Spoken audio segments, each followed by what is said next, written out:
नमस्कार दोस्तों। I hope आप सब अच्छे से होंगे।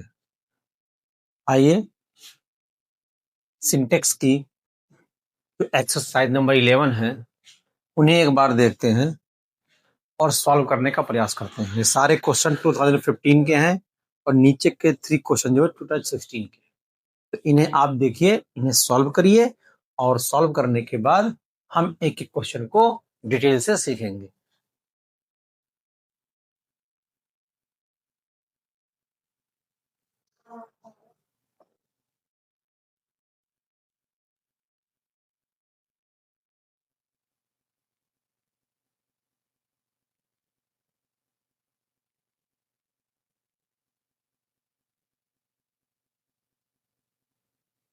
तो आइए देखते हैं।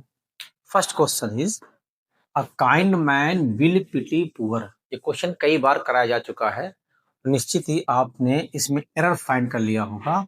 आपको बताया गया है कि कोई एडजेक्टिव हो, उसे नाउन बनाना हो, तो आपको बताया गया है कि पहली बात तो वर्ब के बाद ऑब्जेक्ट आता है, ऑब्जेक्ट पे नाउन होना चाहिए। पुअर तो एडजेक्टिव है, तो पुअर को अगर आप नाउन बनाते हो द पुअर, इसका मतलब हुआ a kind man will pity the poor.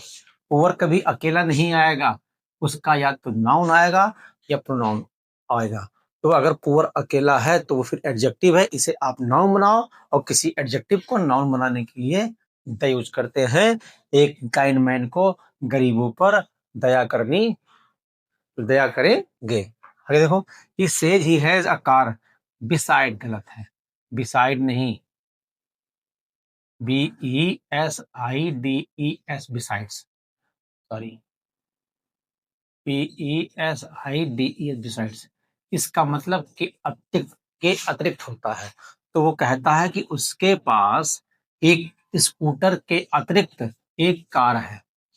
तो ये बिसाइड का मतलब तो बगल में होता है, बगल में नहीं, कि अतिरिक्त होना चाहिए। बिसाइड को हटाकर बिसाइड्स आपको करना होगा। नेक्स्ट क्वेश्चन है I lost 100 books. No, I lost. अब कितने 100 भाई? 100, 200। तो आपको एक यहाँ पर नंबर चाहिए, क्या बनेगा? आई लॉस्ट 100 बुक्स। आई लॉस्ट 100 बुक्स, ये सेंटेंस सही होगा। द गेम, ये करेक्शन भी करा चुका हूं। द गेम एक फ्रेज है, come to an end, an use करेंगे। The game came to an end. Where is this letters envelope, इसको बता देते हैं। ये एपॉस्ट्रॉफी एस का क्वेश्चन है। एपॉस्ट्रॉफी एस का यूज कभी भी नॉन लिविंग में नहीं होता, और लेटर क्या है? नॉन लिविंग है। तो सही क्या होगा, करेक्ट क्या बनेगा? Where is the envelope of this letter. Where is, where is, where is the envelope of this letter. कभी भी अगर आपको नॉन लिविंग में एपॉस्ट्रॉफी एस मिले तो क्या है? वो रॉन्ग है, उसमें ऑफ यूज करते हैं, बनेगा where is the envelope of this letter. इसी तरह का एरर इस सेंटेंस में भी है। अमेरिका तो नॉन लिविंग है, तो क्या बनेगा? Columbus was discoverer of America. Discoverer of America. Columbus जो था वो अमेरिका का डिस्कवरर था, खोज करता था। ये क्वेश्चन भी कई बार पेपर में आ चुका है, आप देख ही रहे हैं। तो क्या बनेगा? His poems. पोएट्री नॉन, वो पोएट्री जो है वो अनकाउंटेबल है, प्लूरल फॉर्म में नहीं हो।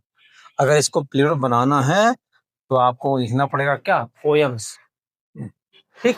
नेक्स्ट है ही फॉरबेड यू नॉट। ये देखो, फॉरबेड मतलब मना करना, और ये निगेटिव वर्ड है तो फिर नॉट नहीं यूज करेंगे। फॉरबेड के साथ नॉट यूज नहीं होगा। तो क्या बनेगा? He forbade you to enter this room. उसने तुम्हें इस रूम में प्रवेश करने से मना किया।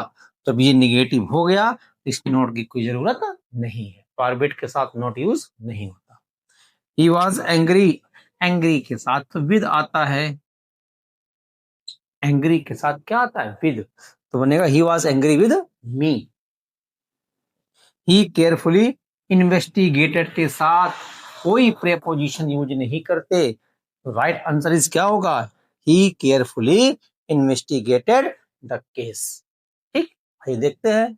फर्स्ट सेंटेंस में पुअर ना होके द पुअर होगा, सेकंड सेंटेंस में बिसाइड को हटाकर बिसाइड्स यूज करना होगा, थर्ड सेंटेंस में अ हैंडेड बुक्स हो जाएगा, फोर्थ सेंटेंस में केम टू एन एंड होगा।